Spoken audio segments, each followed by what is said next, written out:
Újra itt van a világ vége. Az új dátum 2014. február 22.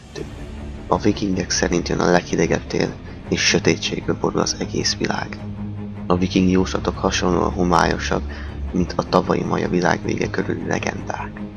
Azt a napot szerencsésen megúsztuk. De most újabb félelmetes jóslatra figyelmeztetnek a szakértők.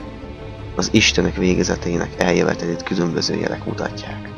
Az összes ilyen jóslatban azonos, hogy a vége előtt a népek egymás ellen fordulnak, és eltűnik a földre a tisztelet és a morális jóság. A vikingek szerint az idei tél lesz a történelem leghidegebb évszaka. Egy tengeri szörny, Jormungand feljön a mélyből. Idén több olyan beszámoló és napvilágot látott, hogy a föld különböző pontjain partra vetődtek a ritka mélytengeri élőlények, a szíhalak. Ezeket az állatokat tartják a viking tengeri kígyóknak.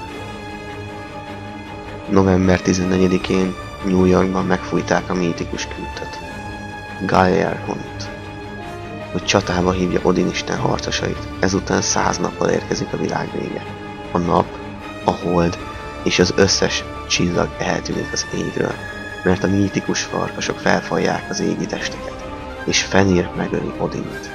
Örök sötétség lesz. A tengerek fellázadnak.